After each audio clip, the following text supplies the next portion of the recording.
Season's greetings and festive felicitations. As the holidays come hurtling joyously towards us and the end of 2025 draws near, the last games of the year come clattering down the chimney and screeching to a halt under the tree. Here are December 2025's biggest game releases that Santa Claus might have brought you if you've been good this year.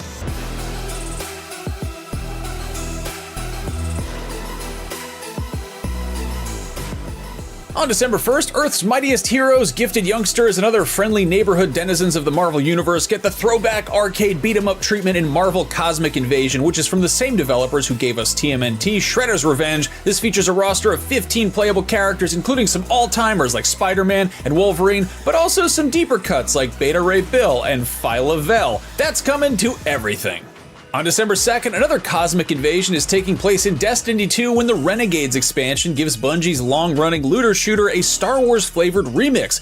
This isn't quite like when Darth Vader shows up in Fortnite, but rather a bunch of new weapons, gear, and locations that are unabashedly inspired by Star Wars and officially licensed by Lucasfilm, but still rooted in Destiny lore. Initially, this bothered me on some nerdy pedantic level, but then I realized that it kind of reminds me of Dünyayı Kurtaran Adam, the 1982 cult classic of Turkish cinema that is like 90% an original, very low-budget production, but also has a bunch of effect shots from Star Wars creatively spliced in. Anyway, that's coming to everything that Destiny's already on. Renegades, I mean. Though Turkish Star Wars is on YouTube, so I guess that's on those platforms as well, and you should watch it because it's wild.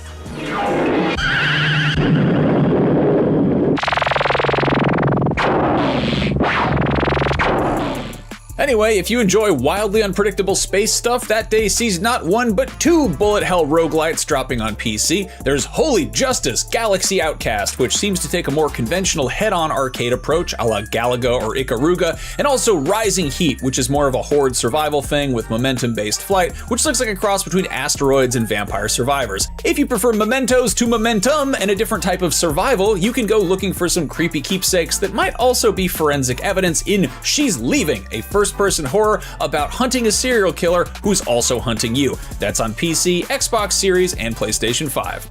If you want a big, huge open world game that you can take on the go when you go out into the big, huge open world game that is real life, Assassin's Creed Shadows hits Switch 2 on December 2nd as well.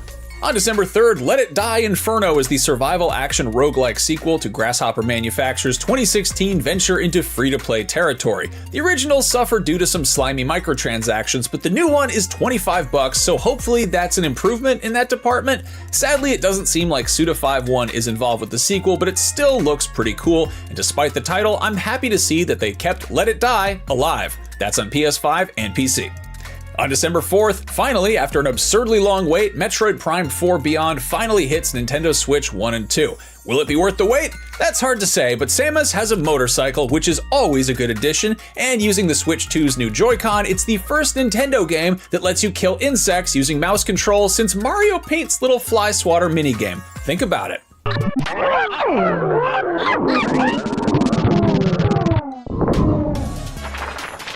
Speaking of killing stuff with mouse controls, Night Dive Studios is back with yet another overhauled port of a weird 90s PC shooter with blood, refreshed supply. This was one of two games developed in the wake of Duke Nukem 3D using the same engine, the other being the original Shadow Warrior, and it has some very similar sensibilities, namely a sense of humor, but also some really fun creative weapons. In Blood's case, you have a makeshift flamethrower made from an aerosol can and a Zippo lighter, and also a voodoo doll that you can stab with a pin to hurt enemies. It's a good time. In any case, Refresh Supply brings the base game with a ton of modern improvements, plus the original expansions and a few brand new ones that's coming to PC, plus everything else. If you're old enough to roll your eyes at everything I just said because you already knew it, chances are you are plenty familiar with the Thief games. On December 4th, the first-person stealth action series gets its first new installment in over a decade with Thief VR Legacy of Shadow. Yes, it's a VR exclusive, which might make you roll your eyes for different reasons, but my esteemed colleague and longtime Thief fan Ryan McCaffrey seemed pleasantly surprised when he previewed it a while back. That's coming to PC VR, PlayStation VR 2, and MetaQuest 3 and up. If the chilly winter months have you pining for some Norse mythology-infused escapism, you are in luck. There's the strategy sim Northguard Definitive Edition, which is effectively the final update to the Viking strategy survival game that's been steadily iterated on in response to community feedback since version 1.0 released way back in 2017. Meanwhile, if you want to get in on the ground floor of something new, there's also Cloudheim, a 1 to 4 player post-Ragnarok action-adventure that has a mix of crafting and combat. Both of those are on PC. Still on the 4th, Octopath Traveler 0 comes to everything, which continues Square Enix's throwback JRPG series. A big new feature this time around is town building, and if that's a feature you really get excited about, it's probably worth noting that the size of the town you build is contingent on the platform you're playing on. PC, Xbox Series, and PS5 players can have up to 500 buildings, Switch 2 and PS4 can have up to 400, but if you're playing on the original Switch, you can only have 250 buildings, which still seems like a lot of buildings. If you ever wanted to play a game like Vampire Survivors where you have to survive vampires, well, good news, because Night Swarm is technically a game where you do that, but it's also clearly doing its own thing as well, and that's on PC. Last but not least on the 4th, Elden Ring Nightreign players can venture into The Forsaken Hollows, a $15 DLC expansion that adds 2 additional Nightfarers, 2 Day 3 bosses, additional Shifting Earth, and a bunch of other stuff that will probably beat the crap out of you and up to 2 friends. That's on everything that Nightreign is already on. On December 8th, you can play Microsoft Flight Simulator 2024 on the Sony PlayStation 5, and at some point in 2026, it'll be getting PSVR 2 support as a free update, and considering the Xbox Series lack of VR support and the price of PC hardware, this is probably the cheapest way you can play this game in this fidelity with this level of immersion, so that's a plus for any aspiring pilots. Flying! If the idea of pretending you're airborne when you're on the ground sounds unappealing and you'd rather pretend you're on the ground while you're airborne, you can now simulate all the thrills of terrestrial agriculture on the go, even on an airplane, when Farming Simulator Signature Edition comes to Nintendo Switch 2. As a gastrointestinal malady, 40 years of Montezuma's revenge would be a horrible way to die several times over, and definitely not something to celebrate. However, if you're referring to Montezuma's Revenge, the video game, that's another story entirely. On December 10th, a 40th anniversary retrospective collection of the proto-Metroidvania platformer makes its way to all the consoles, and it's been on PC since January. Fun fact, despite being called Montezuma's Revenge on every other platform, the ZX Spectrum version is called Panama Joe, which as far as I know is not a euphemism for diarrhea. Bad guy falls in poop. Classic element of physical comedy. Now comes the part where we throw our heads back and laugh. Ready? Ready! As somebody who thinks that regular sports are boring, I always appreciate video games that try to make them more exciting by adding fantastical elements like robots that play baseball or basketballs that catch fire when you throw them too hard, and Mutant League Football 2 is exactly that. In addition to mutants, it also has skeletons and monster worms and a lot of fire, which I'm fairly certain the NFL only allows on the field during halftime shows. You can make these monstrosities toss around the old pigskin on PS5, Xbox Series, and PC on December 10th.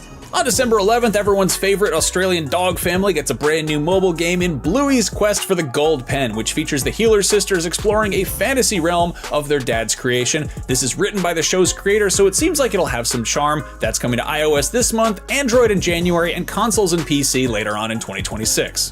Also on the 11th, Star Trek and survival horror aren't exactly a combination I was expecting, but you can boldly go where nobody can hear you scream in Star Trek Infection on PC VR and MetaQuest 3 and up.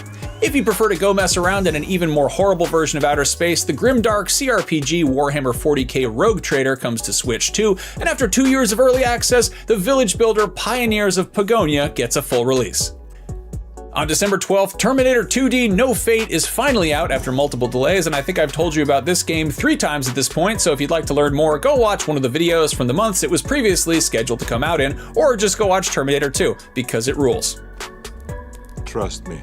It's truly a great week for James Cameron fans because in addition to that, on the 19th, Avatar Frontiers of Pandora gets an expansion with the From the Ashes DLC, and that's perfect timing because Avatar Fire and Ash is out that day as well in theaters. I really wish this game clicked for me more. It looked like Far Cry with big blue cats and mech suits, which seemed like it couldn't possibly fail, but it didn't quite scratch that itch for me. Then again, Ubisoft has dropped a lot of updates post-launch, including the option to play the entire game in third person, so maybe I'll revisit it when I'm all hyped up after seeing the latest installment of the popular space cat film, Avatar.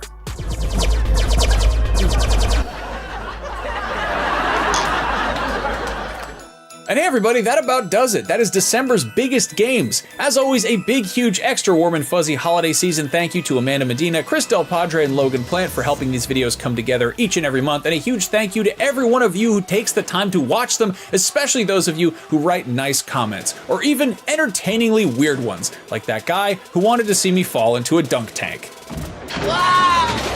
I'm not ready for it to be 2026, and you shouldn't be either, but if you want to take a look ahead at what's coming out next year, keep an eye out for 2026's biggest game releases besides GTA 6. We have that in the works. It should go up pretty soon. And with that, from all of us to all of you, we hope you have a safe, happy, and fun holiday-shaped celebration period. Whatever the you're celebrating, have a good one. We'll see you next year.